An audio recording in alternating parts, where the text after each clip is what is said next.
All right, so our session is the last session before the evening break, and we're discussing life satisfaction and well-being.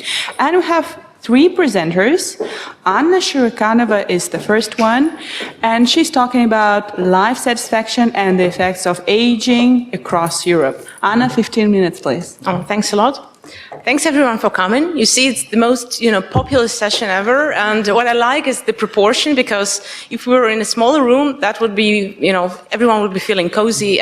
So you're welcome to sit closer, or you're welcome to leave, because right now I'm going to talk about what I'm going to talk about and what I'm not.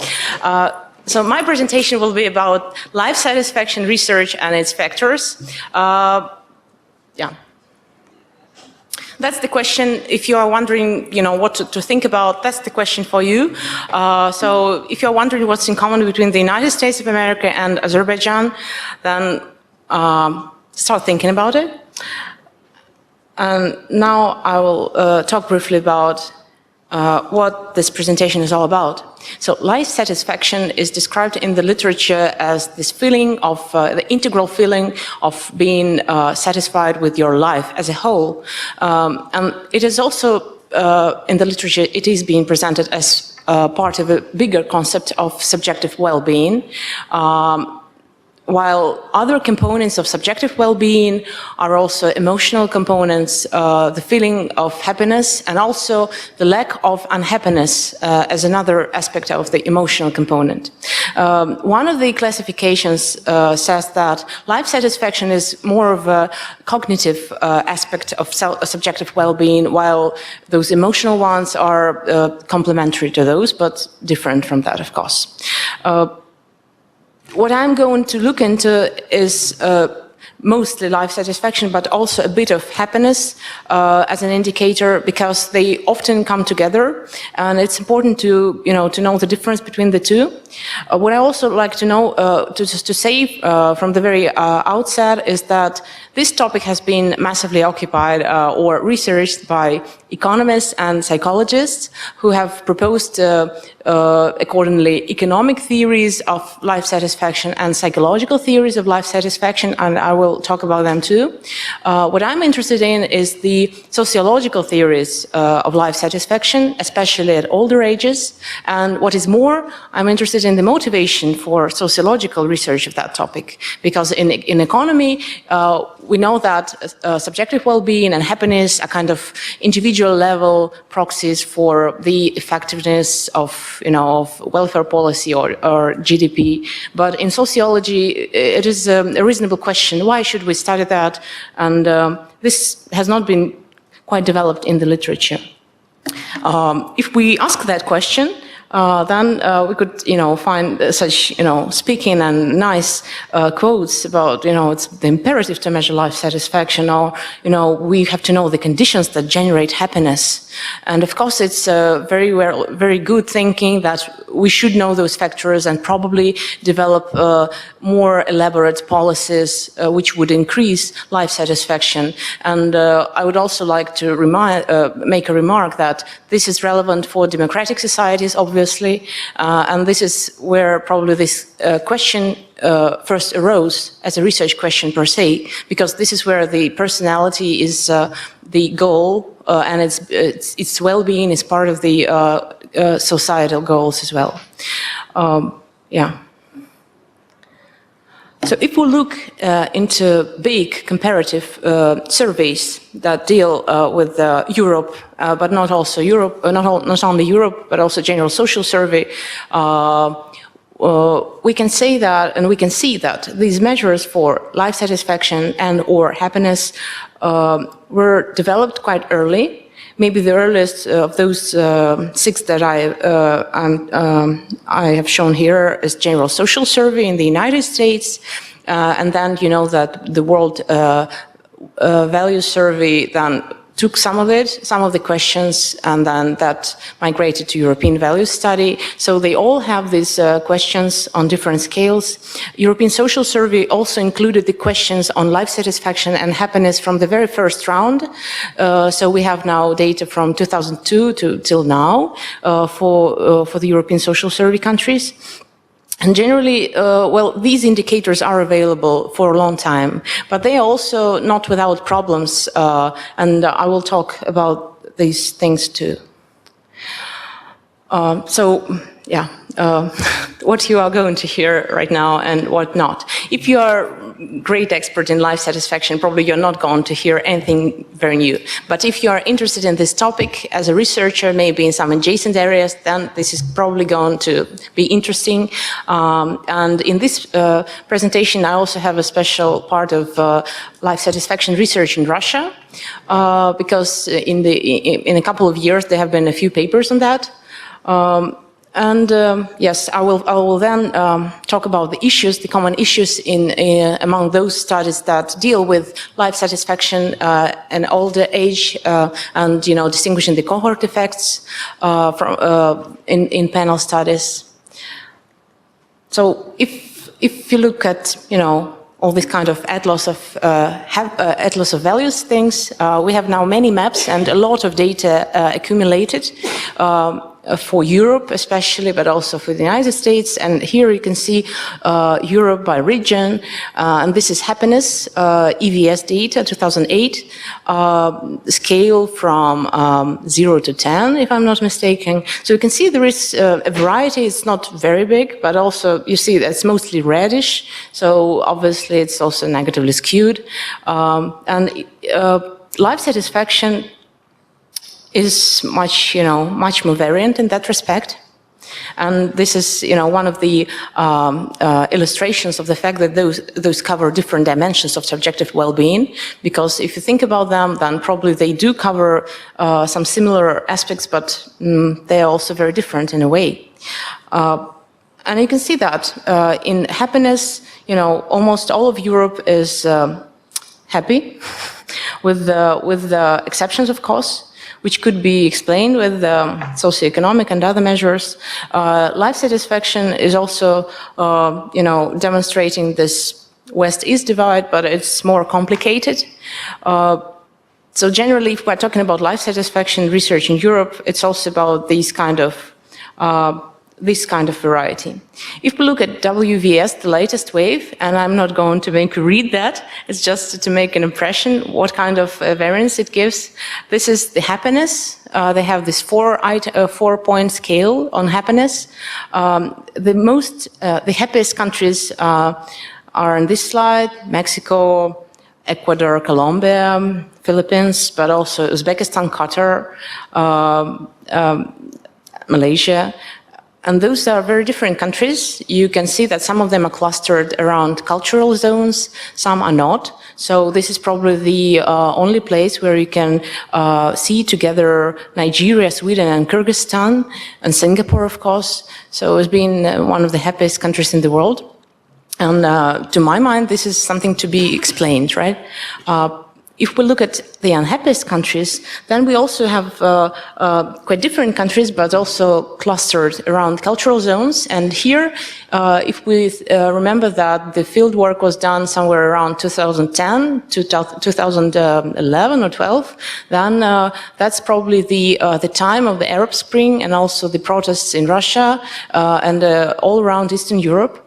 And here we can see Egypt, Iraq, Belarus, Romania, Ukraine, and also Russia as part of this East European cluster. So in this respect, it makes a bit more sense because we can see the countries of the Arab world here as being the unhappiest, but also East European countries. And just to remind, this is the whole world, so it's not the Asian countries. It's just very, very close to here. If we look at life satisfaction, on the other hand, this is again from the latest wave of WVS, and this is a larger scale now, from 1 to 10. It also demonstrates quite a variety, but also you see that all countries but one scored higher than 5. and the average was about 6.8. So again, there is a variety, and if we look at the countries where the average for life satisfaction is highest, then again, we have a puzzle because, you know, there must be something, Netherlands, Romania, Egypt, Pakistan. What I would guess is that we now have some kind of integrative, really, but also very synthetic indicator for something which is not obvious in terms of socioeconomic or any other, you know, kind of variable. So there is no simple theory or model behind that. Again, if we look at the least satisfied countries in the world, then we can see another interesting collection of Belarus, Germany, Tunisia, and the two guys from the second slide. And, you know, apart from the flamboyant and exotic politicians, probably least satisfaction with life in the sixth wave of WVS is something that, you know, makes United States and Azerbaijan cluster together. I wouldn't say that this is anything obvious or something we should not be, you know, thinking about, because we do have a lot of data on that, and we should have some theory. And this is the last kind of recap on what's available, all kinds of data. Here you have a small chop from The Economist. They have also created on the bottom left-hand grid, you see the trajectories for different kinds of regions across Europe. Oh, we cannot see this, sorry. But if you look at the light blue circle, those would be Nordic countries. So top is the youngest cohort, and the lower they get, this is how they fluctuate around the average happiness. While if you look at Eastern Europe, this is the greenish circle. You can see that the very young cohort is happiest ever in Europe, but then you see a diagonal, which makes it the unhappiest region for those who are 75 years plus. So those are quite different trajectories, right? And they kind of, you know, they scream for explanation. Yeah. So what kind of evidence do we already have? Because I wouldn't be original here to say that. There have been quite a lot of surveys, and in fact, I'm going to also cover several meta-analyses already done on that topic. So if we combine all the evidence we have, so obviously we can find the factors on the individual level that affect life satisfaction, but also factors on the contextual level, whatever that could be. We already know that expectations for a better future, like this economic optimism, but also, you know, such subjective factors as having good health and also being religious, because being religious is something like being straight edge, not drinking too much, being, you know, good to people, etc. So it's a kind of integrative measure as well. Education is also said to improve life satisfaction generally, but later we will see that it's not the same, especially in Eastern Europe. Being married, married people are more satisfied with life than single people or those who were divorced. But then again, if you are married, this is also a kind of risky behavior because divorcees are less satisfied with life than singles. Of those things that probably you have not thought of if you are not an expert, then we know today that having children decreases life satisfaction, and as Stanka has showed that is because the financial satisfaction decreases, and that kind of overrides the non-financial satisfaction of having kids. And this is one of the most robust results, which is also something that goes against common sense. And this is one of those beautiful examples where economic ratio is something which goes, contrary to any other ratios.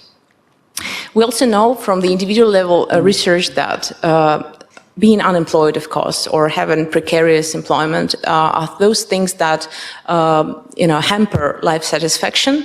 And this is also an issue for today because we know that the proportion of part-time jobs is growing. So this is something to be explored. While at the same time, the ambiguous effects or the conditioned effects are produced by such factors as urban environment, because those living in the cities, on the one hand, they do have a better access to health care services and doctors, but on the other hand, the environmental conditions such as ecology are much worse in cities.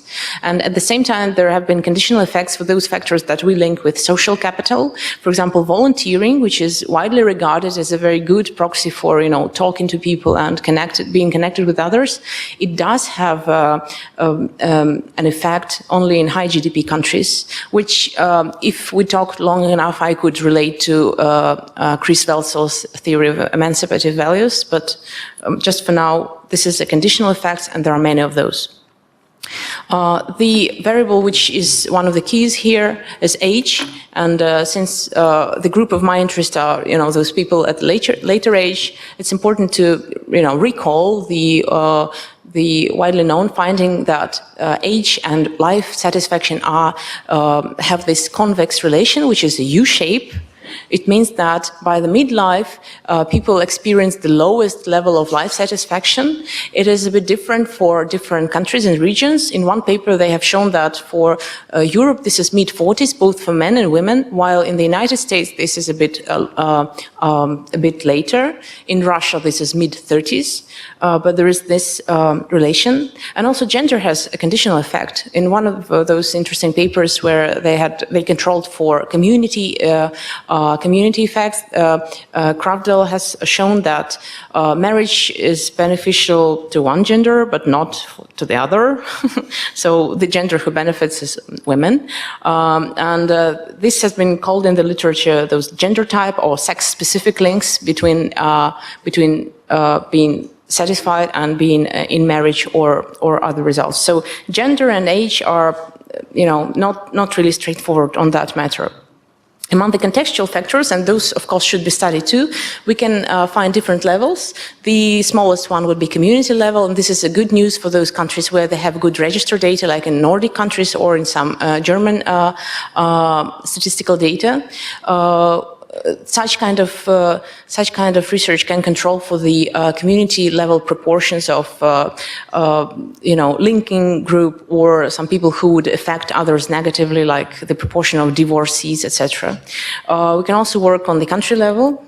And this is most common. And what I would like to underline here is that the cohort level is more to be explored, because we have seen today some analysis where we could not see whether we see the difference between the cohorts or between the ages of people. And this is what has been done now for those countries where they have longitudinal panels. Okay. Then I will skip probably most of that since I don't have too much time, sorry. Let us talk about the life satisfaction research in Russia, because this could be something you would like to know more about, right?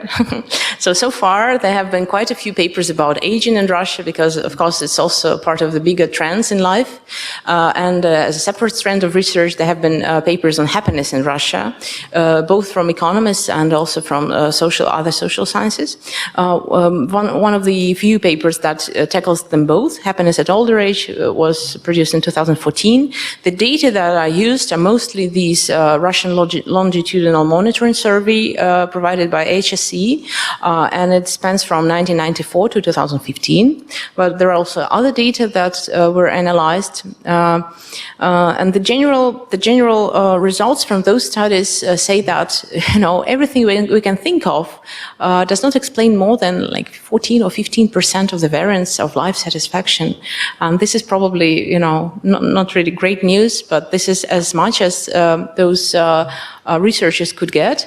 And life satisfaction in general appears to be not a cognitive component of subjective well-being, but something more general, more integral. Other papers that do cover Russia have spotlighted, for example, the Easterland paradox in Russia. So there was a paper which has shown again on this longitudinal data that increase in income does have a positive effect on life satisfaction, but then it stops at some point. What is important is that in those studies it has been shown that education might even decrease life satisfaction. In another paper there was no effect, and in the third paper there was only effect for higher education. So this is very interesting, and this is unlike other regions. This is to give you a small overview of the percentage of seniors, it says, that were quite satisfied with their lives. The red line is the average possible, and the period between the two black vertical lines are 2000s. So we can see that it was not until 2005 that half of those seniors even felt, averagely satisfied with their lives. And this is the situation that we can have all over Eastern Europe. Sorry, I will skip that, but we can get back to this later. So what are the theories that can explain that? And this is also a ground for more theorizing. So if you're a big theorist, this is for you. We have individual psychological theories that do tackle life satisfaction at older age, and they say that people, when they grow old, they learn, they adapt to the conditions they live in, and also they have different kind of perspective. They don't want to expand their horizons. They want to have this emotional meaning in their lives. Also, women want to connect to other people. There is this theory. And also there is a theory why people who are happier live longer. But I will not talk about it more. And as for the economic theories, you probably know much about that. It's important, and it's also quite peculiar that those utility functions in economy cannot always tell you, why someone would have this U-shaped turn along the lifespan. So in one of those papers, they said that it should be flat, because you have good reasons for being life satisfied in early days, and also when you are older. What I would like to conclude with are the common issues that are there if you are interested in life satisfaction or happiness research, and this is important. Those cross-sectional findings are really popular right now, and I would like to warn you not to jump to conclusions, because a lot of them are done on correlational research, and then you can never say whether this is cohort or not. And those papers that do deal with those questions, they have shown that even in the United States and the Eurobarometer countries, the cohort effects have been different. What is also there is this causality issue, of course, whether people who are happier, whether people who are whatever of special characteristics do have a greater life satisfaction. For example, there have been really interesting research in German panel data that says that happiest people marry earlier, but those who have not married at the age of 30, those who are happier will be more likely to marry than those who are not. So this is very strange and very important too. And also there is this issue that we have scales which have never really produced normally distributed data. You will ever expect normally distributed life satisfaction in really miserable countries, or post-Soviet world in the 1990s. There you have too many people who are not really satisfied with their lives, and that's not what we like, right? But then the question is, are the scales good enough? Because if you never expect this to be normally distributed, then maybe we should think of other indicators.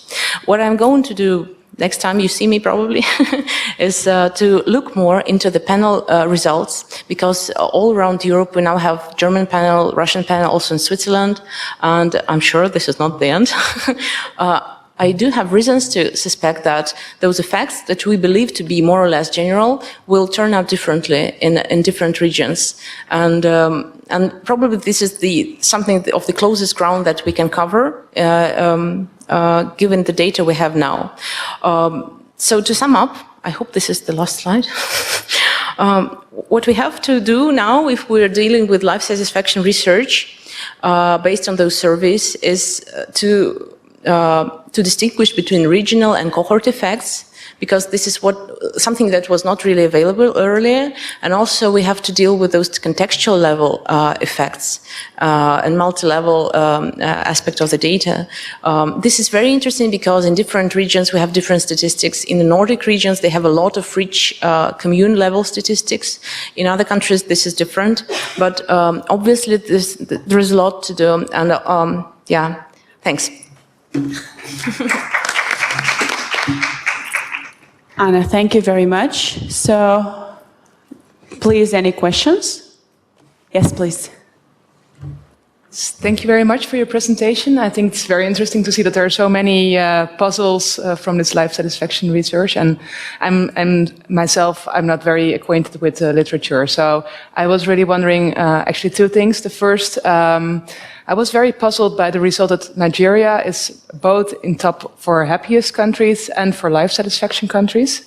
And that Egypt, for instance, is just the other way around. So happy or I think unhappy, but very satisfied with life. Maybe you can say a bit more about why that is the case. And related to that, I thought, are there any studies that see like war or conflicts or maybe natural disasters, etc., as a context effect? Because I'm not an expert on Nigeria as well, but I would expect that what I know is that there are some things going on. And how can it be that there's no impact in 2010, 12? I'm not sure where the data was from. That's the one thing. And the other thing is related to psychological measures. I mean, you say that there was no effect, but maybe you can say a bit more about that if you have time. Yeah. Could you repeat the second question, please? I would expect that you see like an impact of people of like a psychological illness or yeah. And you said that there was little impact or only little variance explained, but. Thanks a lot. Well, yeah, Nigeria is quite a puzzle, one of those numerous ones. There are a lot of issues in that too, and I think this is a well-known issue among those who study public opinion, because, well, as far as Egypt is concerned, this is both the turbulent times and also the turbulent field work.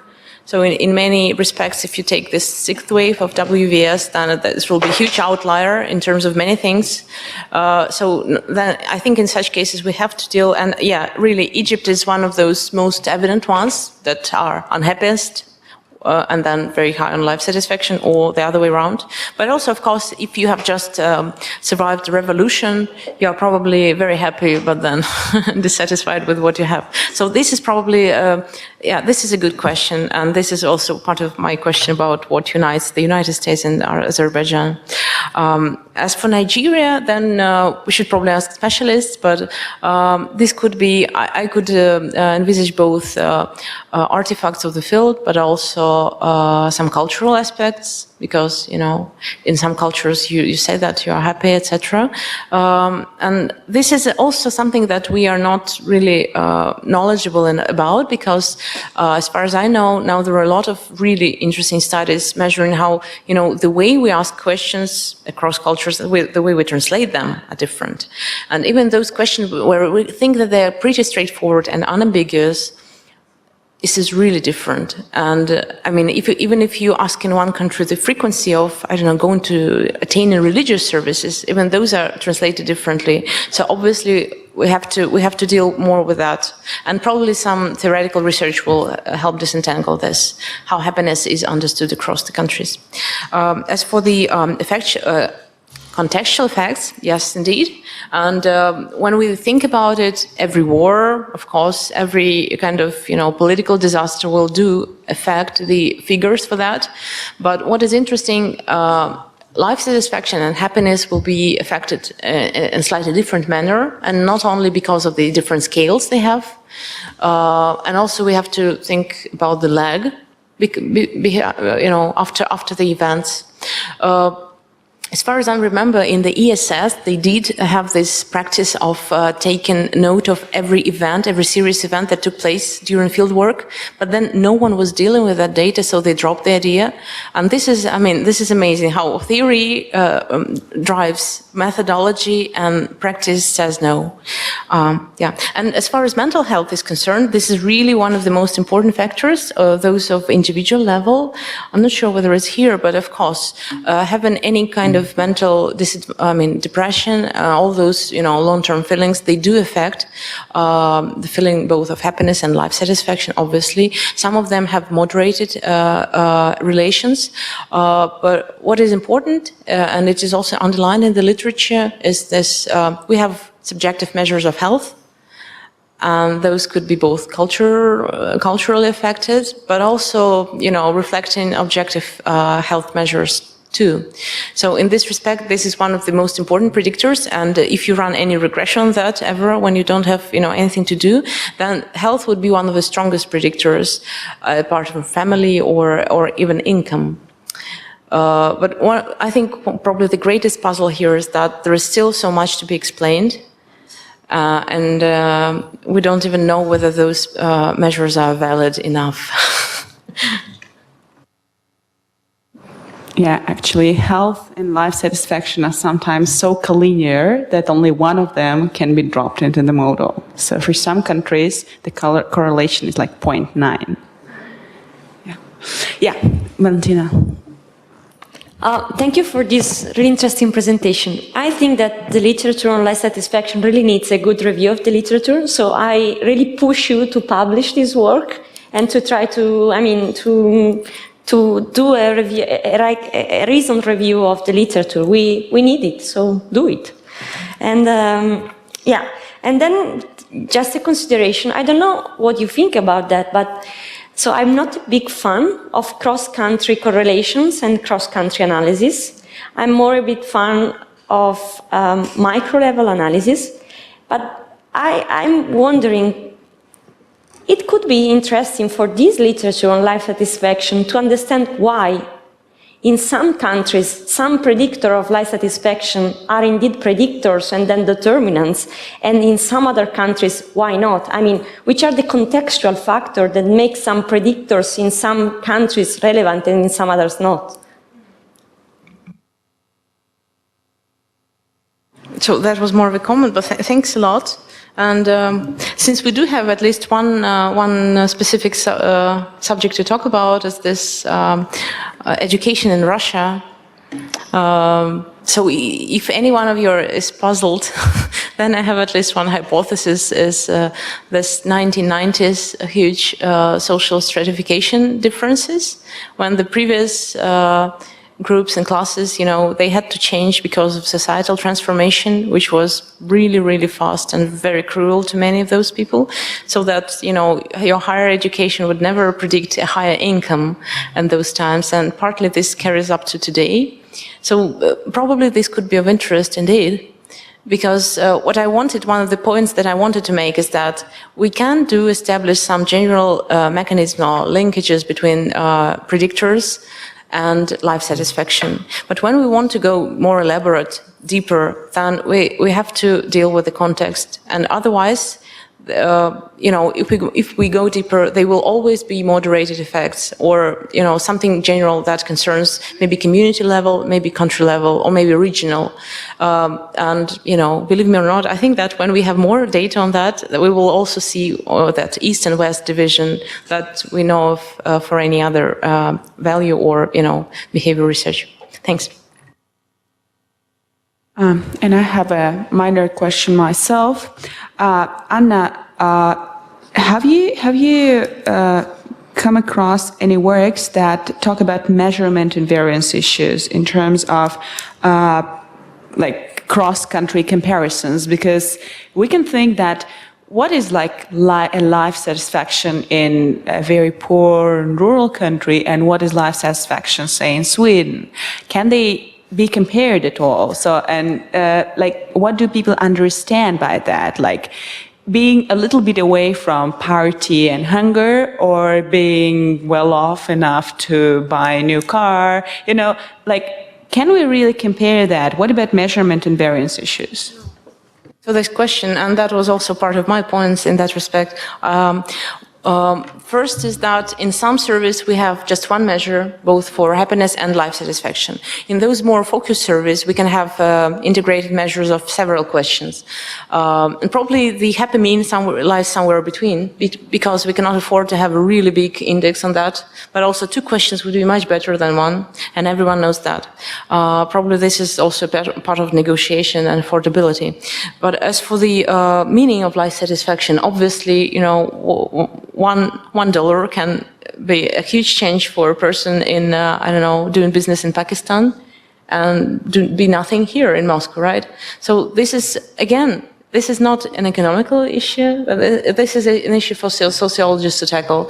But I do agree, and if you want, I can send you my slides. In one of them, there was this, that we need new measures that would be probably better distributed, but also combine at least 2 indicators. Because initially, probably that was, you know, the idea that you have happiness question, life satisfaction question, but then they are not creating one integrated measure.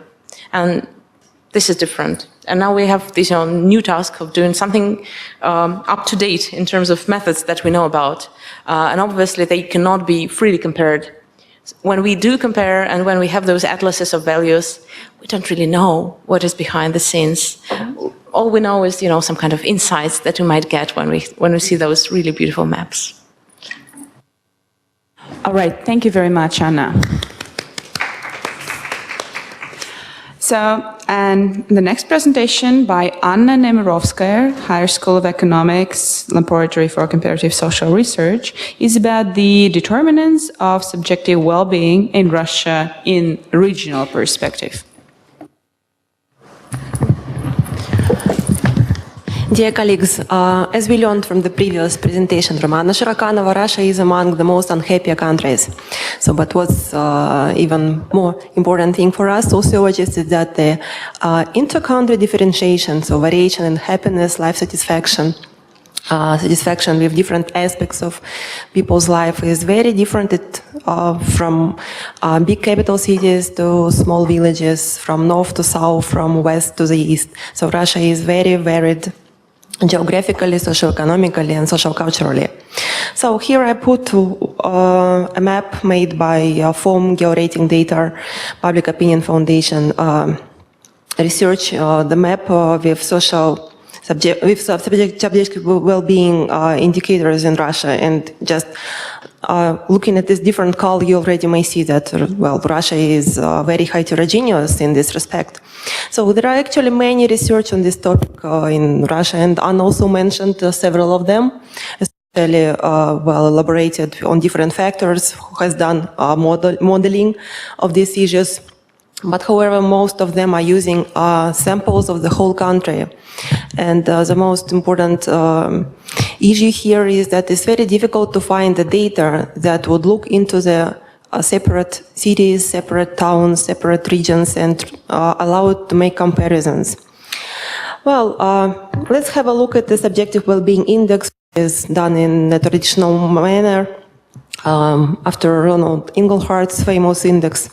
So here are the sample of several Russian regions, which were surveyed during the last wave of bird valley survey in Russia in 2011-2012.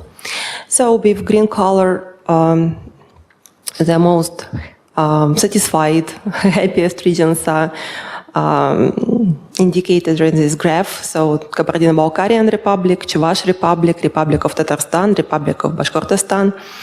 So look at the left part of the graph. So Moscow is just 41. So the percentage of respondents who say that they are completely satisfied with their lives, according to the World Value Survey questionnaire.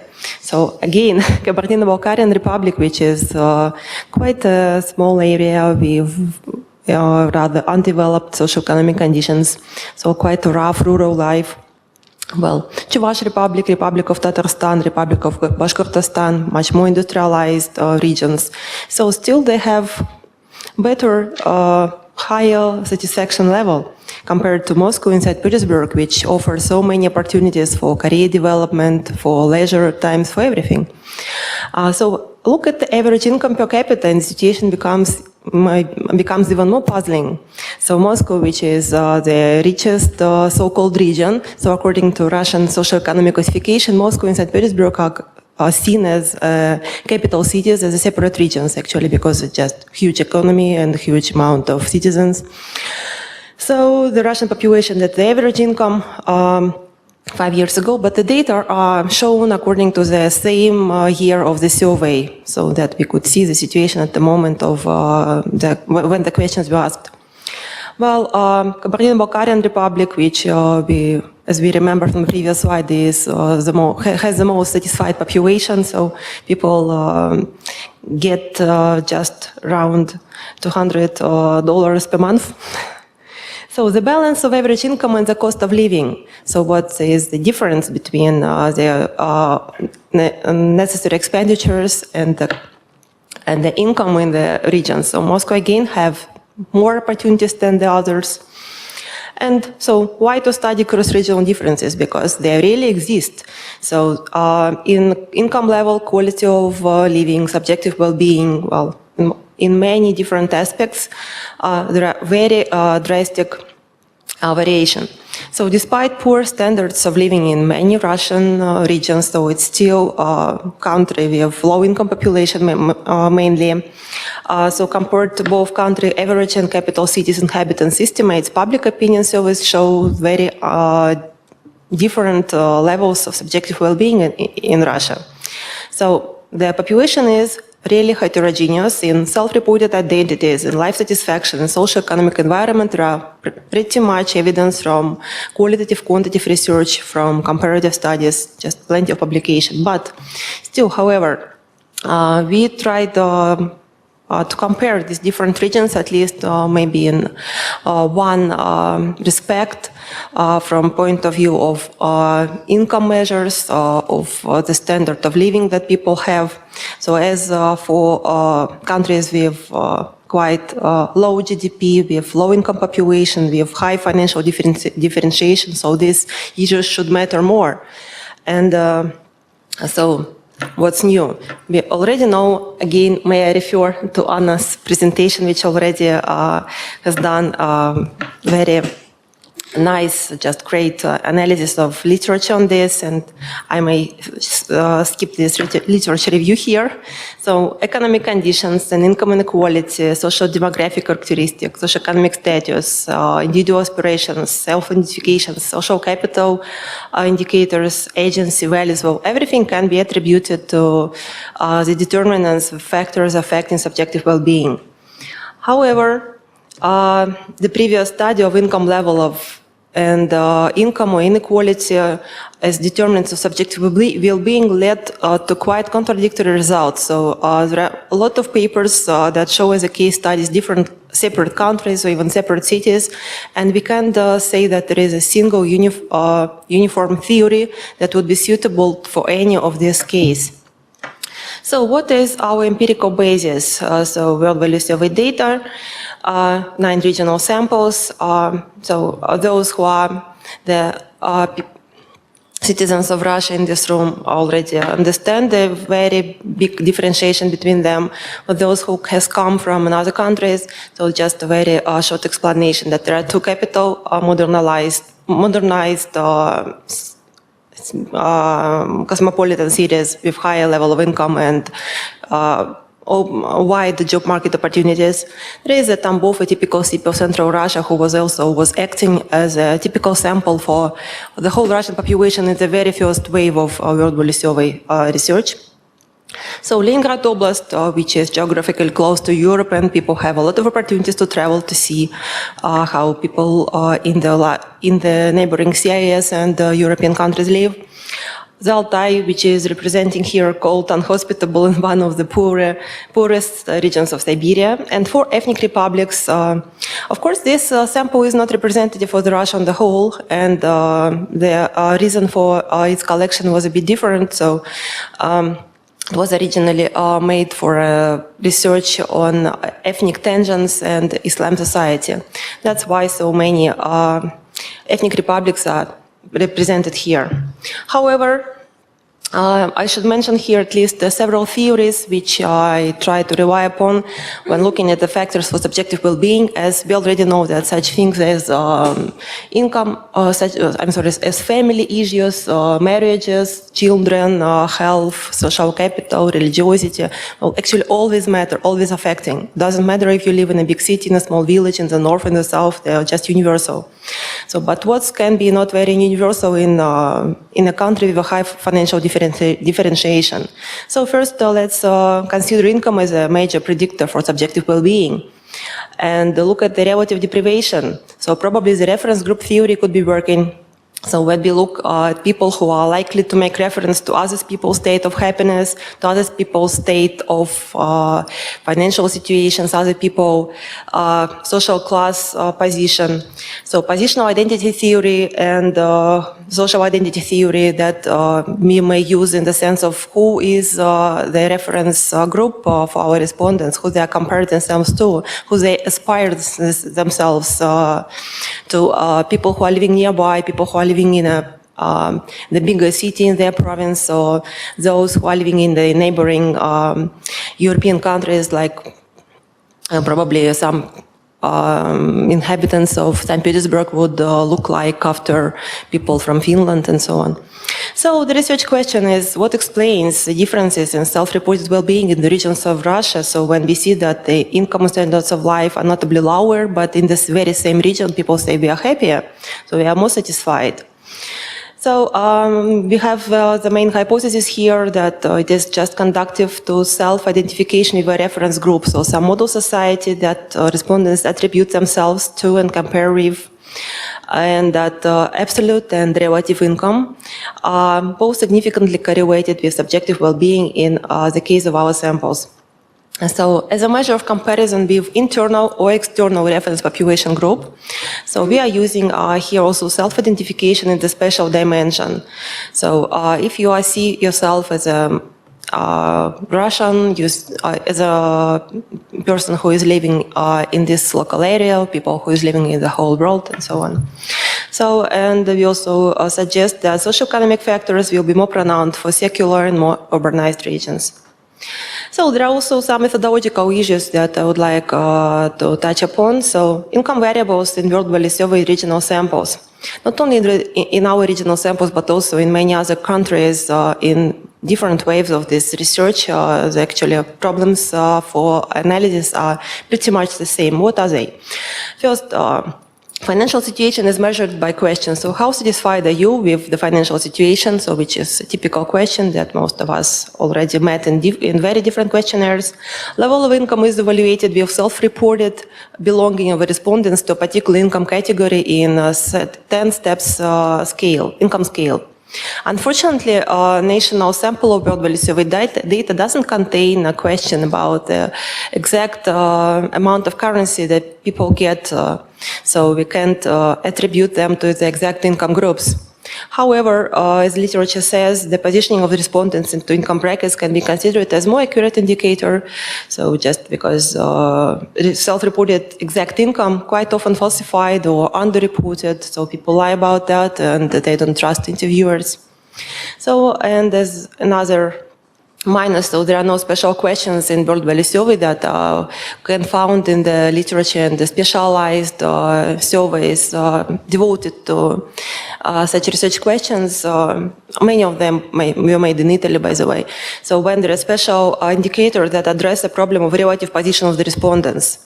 So unfortunately, we lack such tools. So what are the solutions? Is a new variable measuring relative income level to estimate the relative position of the respondents' self-reported income to mean income of the self-reported income of the residents of this region, and to compare income level in the region and the relative position of respondents, the ratio of respondents' self-estimated household income on 10-point scale, we also have computed.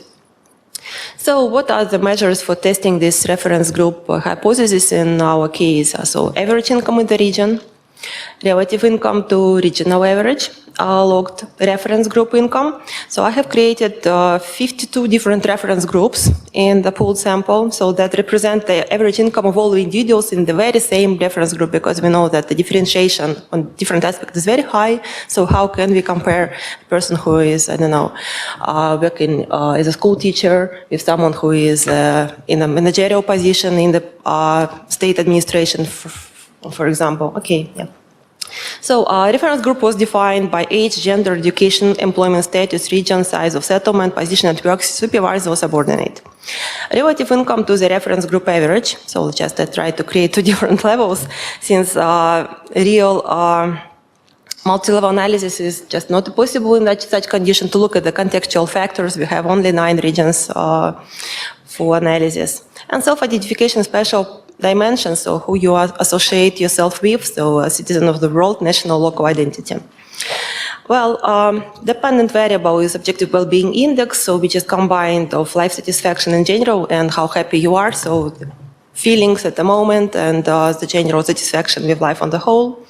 So the set of the predictors, self-reported income and other things attributed to the level of life, plus religiosity, self-identification, and the social demographic controls, age, gender, education, marital status, number of children, size of town, employment, social class, and self-reported health.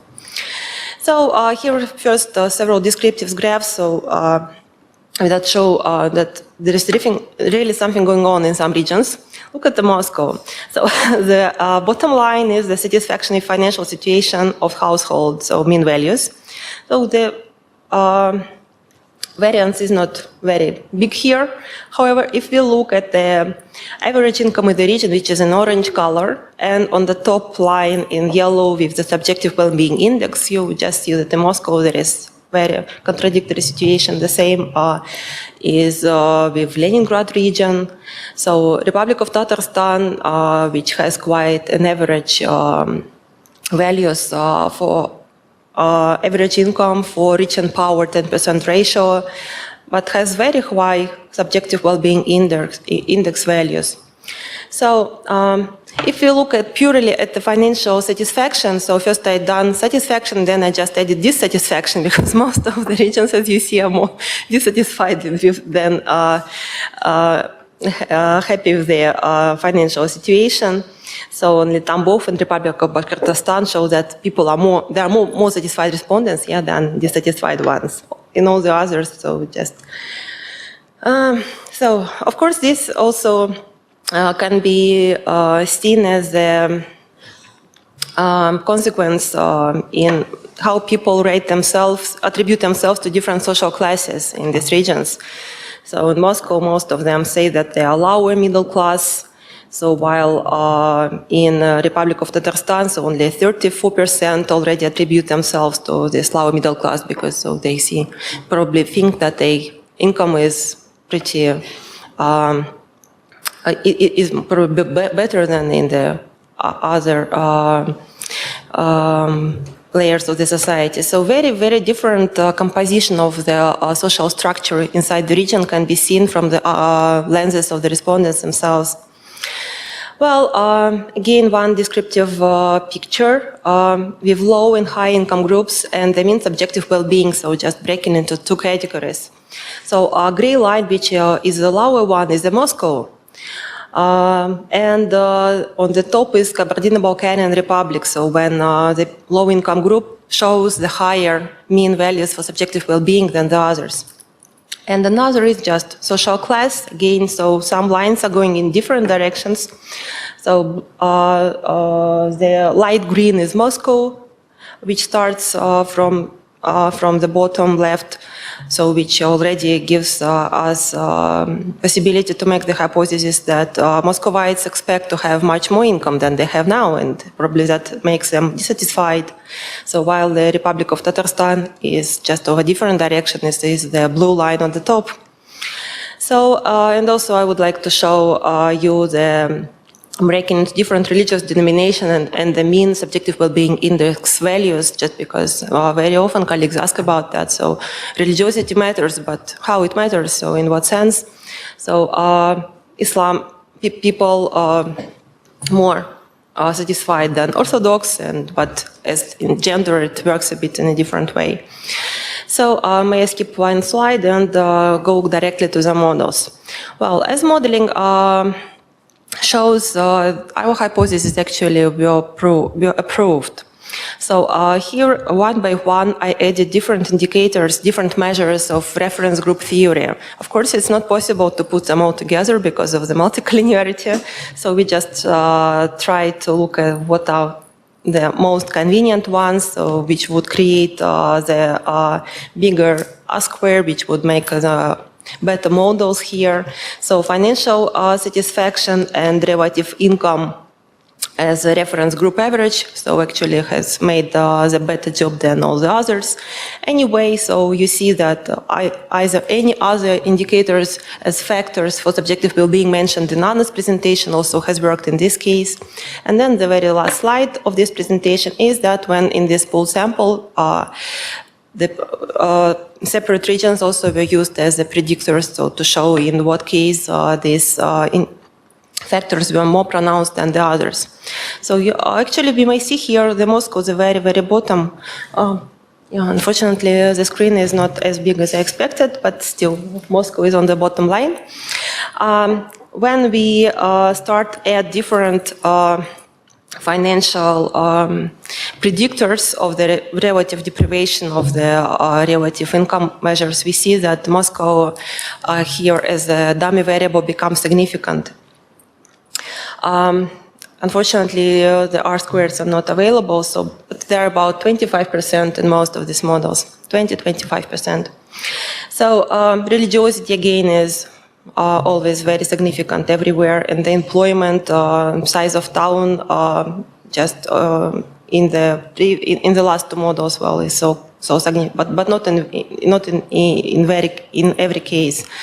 So the number of children is start to playing a role when you look at the age composition of the respondents. So a general sample is not significant, but when you divide them into older people, younger people, married, unmarried, and so then it makes sense. So, but anyway, so our puzzle was going on with people who are living in modernized, wealthy regions, and they're still dissatisfied. Well, inequality is the reply to that. So inequality and the expectations which are not satisfied, and they are not satisfied to such degree that even social capital, human capital, and religiosity doesn't change the situation. So probably solving the problem of huge discrepancy in income would help to become Russians happier people. Thank you for your attention. Thank you, Anna. And we have time for questions, please. Yeah. Over there? No? Okay, sorry. Yes. Thanks for the presentation. My first question would be, and that's a risky question for me. You mentioned that there are only 9 regions available right now, or 7? 9 regions. So two cities and 7 regions. But would you say there are any data left on the 78 subjects that there used to be in the Russian Federation in the 1990s? I mean, is it? Having worked with those data, do you think it is ever possible to get back to that kind of official statistics from those years and combine that with survey data? What would you say? Well, I was thinking about that many times, and I'm not sure that I know a methodological solution to this issue. Anyway, I have a better reply, relying on Natalia Zubarevich research. So we have different kind of Russia inside one big country. And actually this sample may represent these particular sub-kinds of the same country. So even, some different Russias, even though so Far East is not taken into account here, and the regions from the north, but no republics, southern republics, so regions with rural economy, regions with industrialized extraction economy, regions with modern economy, cosmopolitan orientations, modernized values. Well, very different types of societies are presented in this sample. Well, I'm just would be very happy if it would be possible to find not statistical, but purely survey data, sociological data to check such things. And I really envy our colleagues from Europe when the distances is not very big. So when it is not so costly to make real quantitative surveys on crucial issues like subjective well-being, like satisfaction, and others. So when the population is not that big and the geography is more favorable for sociological and economic research. Maybe Russia should switch to online surveys faster. Well, Yeah, coverage is not enough. Yeah, that's a yes, problem. please. The question. Thank you for your presentation. Thank you very much. I've got one technical question. How do you define the religiosity variable? I mean, for example, for Orthodox religion, about 80% of Russians name themselves as Orthodox, but only tiny minority of about several percent really follow the the church routine. So how do you, which makes very controversial the definition. Yeah. Thank you for this question. That is a very important thing. There are several measures in World Value Survey, several different questions on this. And I used only one of that. It is not an index. This is a single question. Are you consider yourself as a religious person? There are several types of questions that are used in such kind of models and such kind of the research. One of them is how often you attend the religious services. Well, unfortunately, in the Russian case, this question, when you work purely with Russian data, this question is not working very well just because of very low variation. Most of people don't go to church. But when you're working with different countries in comparative analysis, it is worth to do that. Yeah, in looking at the Russia, it's better to ask if people consider them religious or not. When you ask them if you believe in God, which is also maybe a suitable thing, it's a very tricky thing because some people believe in God and still they say, I'm not religious at all. And I believe in many things apart from God altogether and in reincarnation as well. As you ask about the exact religious denomination, as already you know the research of Russia, so many people say, yeah, we are Orthodox just because this is a cultural attribution, cultural identification. So that's why just looking at the differentiation between regions, I decided to choose to pick up this exact question about do you consider yourself a religious person or not? So it's different. Others are also suitable, but maybe in different model designs. So we've comparison between Moscow and Kabardino-Balkarian Republic and Tatarstan and Tambov. So this kind of question, it seems to me it was more suitable. Yeah. Okay, thank you. Any more questions? Oh, yes. I would like a small question to number 2. Could you please go back to the slide where you had the index of subjective well-being along different classes? Yeah, here. Sure. As far as I can see, the upper middle class, lower middle class, and working class, or two of them, lower middle and working class, are not very different on that. Mm-hmm. Would you say that says anything about the validity of this class division, at least here, as far as subjective well-being is concerned? Well, this picture has many questions, many indicators altogether. Mm-hmm. There are many more variables than only these two pictured here. Why I think so? So when a person attributes themselves, refer themselves to a specific social class, so what do I think of? Special lifestyle, level of income, education, so what you can afford, so what kind of life you get, so who is your neighbor, in what neighborhood you live. So a lot of estimates, a lot of identifications that exist at the same time in the mind of a single person. So probably I have a hypothesis that when we look at such different regions like poor Altai territory or quite prosperous Republic of Bashkortostan and pretty high developed Moscow. So we may suspect that the lower middle class, upper middle class, and working class could be a very, very different social-economic positions. So, and on the whole, so people has very different understanding of what is the defining factors in that very exact living place.